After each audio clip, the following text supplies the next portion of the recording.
सुरुवातीला आजची सगळ्यात मोठी बातमी आहे, तेवढीच दुःखद ही दुर्घटना आहे।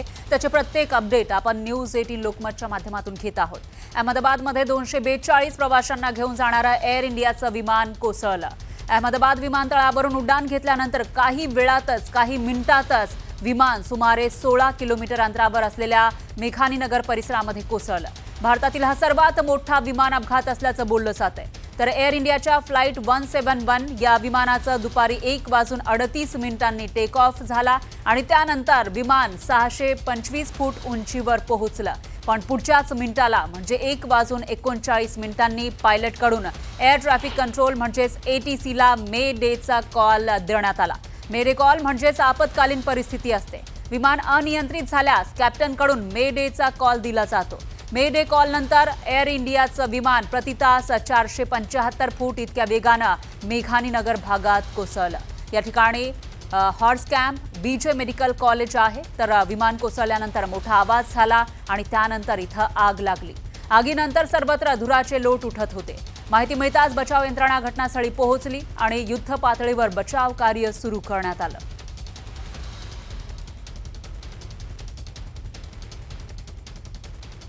तर धक्कादायक अशी ही घटना म्हणावी लागेल। त्याच्यामध्ये सर्वच्या सर्व जे प्रवासी होते, क्रू मेंबर्स होते, ते सर्व दगावण्याची भीती व्यक्त केली जाते। दरम्यान ज्या वेळेला हा अपघात झाला त्यावेळेला नेमकं काय घडलं ते आपण बघूयात ग्राफिक्सच्या माध्यमातून।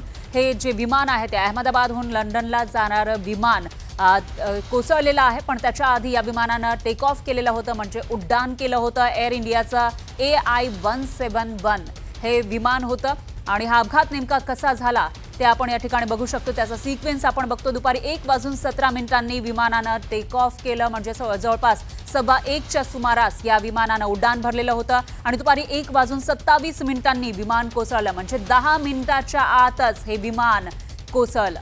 टेक ऑफच्या 10 मिनिटांनंतरच हे विमान क्रॅश झालं आणि विमानतळापासून अगदी 16 किलोमीटर अंतरावर हे विमान क्रॅश झाल्याची माहिती समोर आली होती। अपघातग्रस्त विमानामध्ये 242 प्रवासी होते, त्याच्यामध्ये क्रू मेंबर आणि सर्व मिळून 242 जण प्रवास करत होते। तर रहिवासी भागामध्ये हे विमान कोसळलं, ज्या ठिकाणी मोठ्या प्रमाणामध्ये लोक राहत होते, पॉप्युलेशन जिथली जास्त होती त्या ठिकाणी हे विमान कोसळलं। त्याच्यामुळे तिथल्याही लोकांना धोका पोहोचलेला आहे। दरम्यान मेघानीनगर परिसरामध्ये हे जे अपघातग्रस्त विमान आहे ते कोसळलं आणि त्याच्यानंतर या विमानानं पेट घेतला। आगीचा भडका उडाल्याचं दिसून आलेलं होतं, आवाज झालेले होते, स्फोट झालेला होता विमानाचा। विमानतळापासून मेघानीनगर परिसर हा फक्त 16 किलोमीटर अंतरावर आहे, म्हणजे विमानतळावरून या विमानानं रनवेवरून टेक ऑफ केलेलं होतं, उड्डाण घेतलं होतं आणि त्यानंतर फक्त 16 किलोमीटर अंतरावर असलेल्या मेघानीनगर परिसरामध्ये हे विमान क्रॅश झालं, कोसळलं।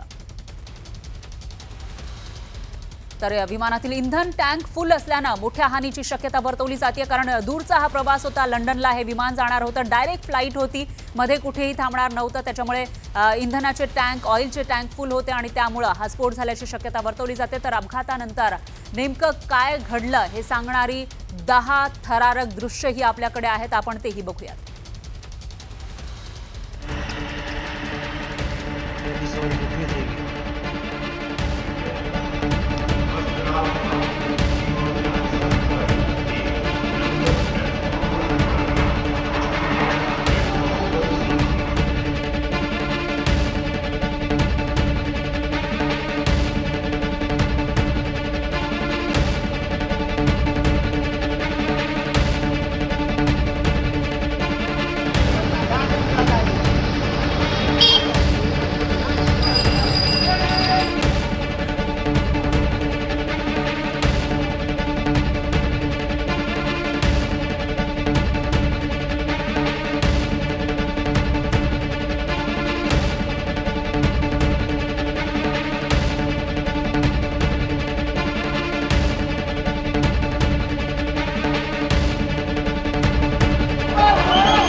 अहमदाबादच्या मेघानी नगरमधील बीजे मेडिकल कॉलेजच्या इमारतीवर हे विमान कोसळलं। या अपघाताची करुण कहाणी समोर आली आहे। मेघानी नगरच्या ज्या भागामध्ये एअर इंडियाचं बोईंग ड्रीम लाइनर 171 हे विमान कोसळलं तिथं बीजे मेडिकल कॉलेज होतं।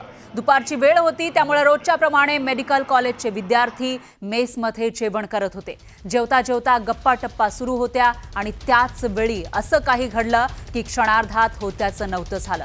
एअर इंडियाचं विमान यूजी हॉस्टेलच्या मेसच्या इमारतीवर कोसळलं। यामध्ये 20 पेक्षा जास्त विद्यार्थी दगावल्याची भीती व्यक्त केली जाते।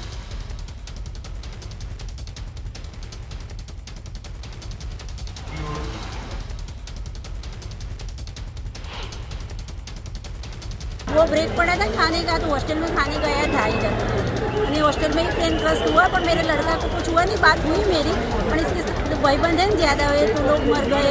ये फिर मेरे लड़का को देखने जाना है अंदर मेरे। अभी क्या लड़के को क्या सिचुएशन है? लड़का बोला है कि मैं अच्छा दूसरे मार से कूदा था ना, तो थोड़ा खाली लगा है, ऐसा बोला है मेरे को। और मैं जाऊँ अंदर तो मालूम पड़े ना। ठीक है, आपका कौन है उसमें जा रहा था? बताइए बहन, आपका नाम बताइए। भावना बहन, आपके कौन आ रहे थे और कौन सी फ्लाइट में आ रहे थे, और अभी क्या सिचुएशन लग रही है आपको? हमारी बहन जा रही थी 1 बजे जा रही थी। 1:10 की फ्लाइट थी और जा रही थी लंदन। कि लंदन जाने से पहले ही क्रैश हो गया प्लेन। पूनम भाई, कौन आ रहे थे, कौन जा रहे थे, और अभी क्या सिचुएशन है उनकी? मेरी साली था, वो खम्बीसर थी, लंदन जा रही थी। हाँ, फिर बस 1 घंटे में समाचार आ गया तो प्लेन क्रैश हो गया है, इसलिए मैं वापस अहमदाबाद से बाहर निकल गया था, तो वापस आए सिविल में आ गया। क्या अभी लग रहा है, क्या प्रशासन की तरफ से क्या है? अभी देखने भी नहीं मिला, वो अंदर एंट्री नहीं मिली सिविल में, अभी कुछ भी समाचार नहीं मिला है अभी तक। तर याच विमानातल्या एका प्रवाशानं दिल्ली ते अहमदाबाद असा प्रवास केला होता। तो अहमदाबादला उतरल्यानं त्याचा जीव वाचला। मात्र दिल्ली अहमदाबाद या प्रवासात त्याला या विमानामध्ये आलेल्या अनुभवावर त्यानं पोस्ट केली। विमानातील टीव्ही बंद असल्याची तक्रार या प्रवाशानं केलेली होती। बघूयात।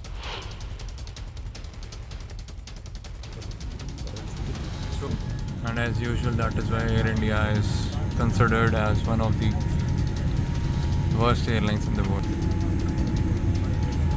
See,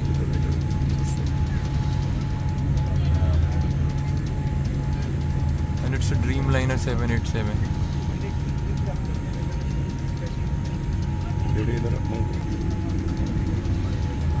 See,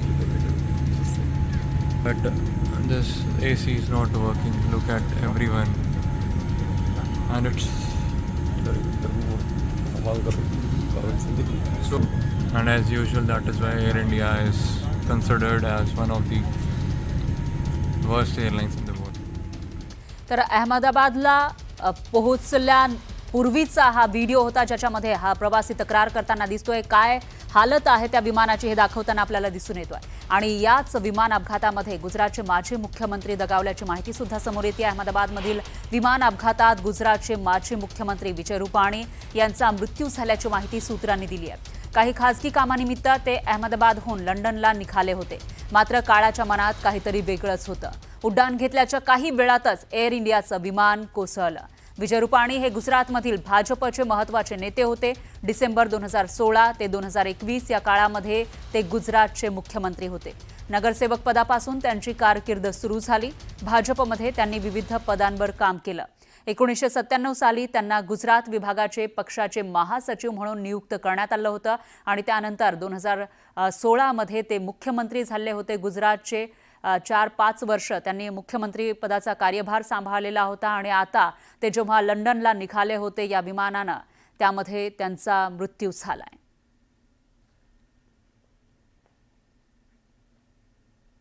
दरम्यान क्रू मेंबर्समधील अपर्णा महाडिक ही सुनील तटकरे यांची नातेवाईक असल्याची माहिती आहे। या फ्लाईटमध्ये त्या सुद्धा होत्या। त्या सुनील तटकरे यांच्या सख्या भावाची बायको असल्याची माहिती आहे। त्या केबिन क्रू आहेत। तर आज सकाळीच अहमदाबादला त्या गेल्या होत्या आणि आज दुपारची फ्लाईट त्यांची होती। अपर्णा यांचे पती सुद्धा एअर इंडियामध्ये आहेत अशी माहिती आहे। त्याच्यामुळे आता अपर्णा महाडिक ज्या सुनील तटकरे यांच्या नातेवाईक आहेत, त्यांचं नेमकं काय झालं असावं असा सवाल आहे।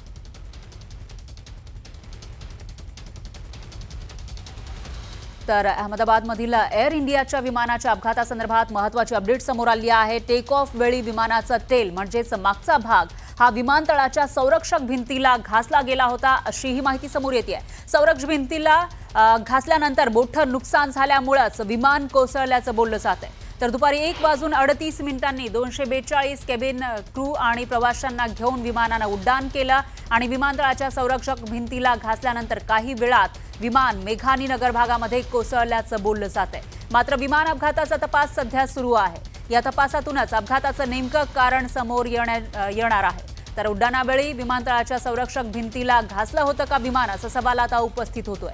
संरक्षक भिंतीला घासल्यामुळेच तर हा अपघात झाला नाही ना, असाही सवाल या ठिकाणी उपस्थित होतोय. कारण भलं मोठं हे विमान होतं आणि टेक ऑफ करताना सर्व काही क्लिअरन्स घेतले जातात, त्याच्यानंतरच टेक ऑफ होतं. पण टेक ऑफच्या 10 मिनिटांच्या आतमध्ये हे विमान कोसळल्यानं आता नेमकं कशामुळे हा अपघात झाला असेल, असा सवाल उपस्थित केला जातो.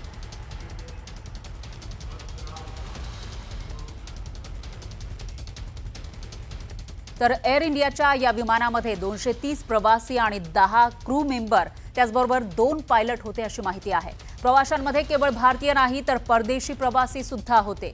नेमकी कोणाची किती संख्या आहे ते आपण बघूयात. भारतीय प्रवासी यामध्ये 169, तर ब्रिटिश नागरिक 53, पोर्तुगीज नागरिक 7, कॅनेडियन 1 असल्याची माहिती आहे. आणि एकूण 230 असे हे प्रवासी होते. प्रौढ त्याच्यामध्ये 217, मुलं 11 आणि नवजात बालकं 2 होती, अशी ही माहिती समोर येते. म्हणजेच प्रवाशांची ही जी एकूण संख्या आहे ती 230 इतकी होती.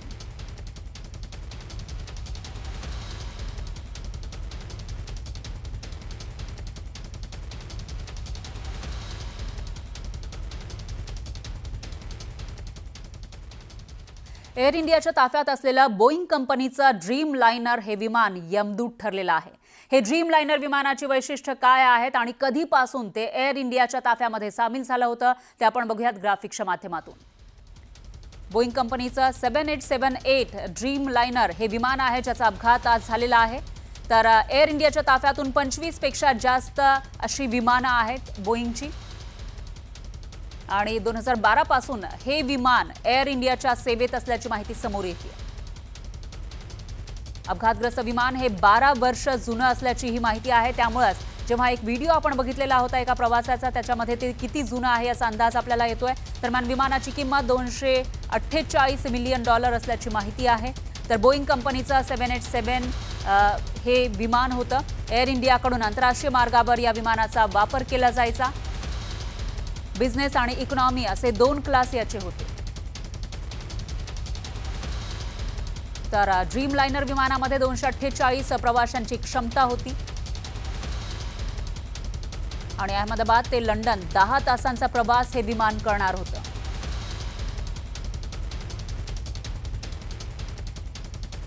तर बोईंग कंपनीचं ड्रीम लायनर विमान सध्या कोणकोणत्या विमान कंपन्यांच्या ताफ्यात आहे ते आपण जाणून घेऊयात. बोईंग विमान ज्याचा अपघात आज झाला आहे, अशाच पद्धतीचे इतरही विमान कोणकोणत्या कंपन्यांच्या ताफ्यात आहे ते आपण बघतोय. ब्रिटिश एअरवेज लांब पल्ल्यासाठी याचा वापर केला जातो ब्रिटिश एअरवेजकडून. त्याचबरोबर एअर इंडिया, कतार एअरवेज, इतिहाद एअरवेज यांच्याकडे सुद्धा ड्रीम लायनर विमान आहे आणि त्याच्या लांब पल्ल्याचा जो प्रवास असतो त्याच्यासाठी या विमानाचा वापर केला जातो. एअर इंडियाच्या ड्रीम लायनर विमानानं अहमदाबाद विमानतळावरून उड्डाण घेतलं. त्यानंतर कॅप्टननं ATC म्हणजेच एअर ट्रॅफिक कंट्रोलला मे डे कॉल दिला. या मे डे कॉलचा अर्थ कोणत्याही विमानात मे डे कॉल हा एक आपत्कालीन संदेश असतो. विमान कोणत्या संकटामध्ये असेल किंवा प्रवाशांच्या जीवाला धोका असेल अशा परिस्थितीमध्ये पायलट हा संदेश देत असतो. विमानाचं इंजिन फेल होणं असेल किंवा विमानाला आग लागणं, हवेत टक्कर होण्याची शक्यता किंवा अपहरणाची शक्यता असल्यास हा संदेश दिला जातो. या संदेशाद्वारे पायलट एअर ट्रॅफिक कंट्रोल आणि जवळच्या विमानांना मदतीसाठी आवाहन करत असतो. विमानाच्या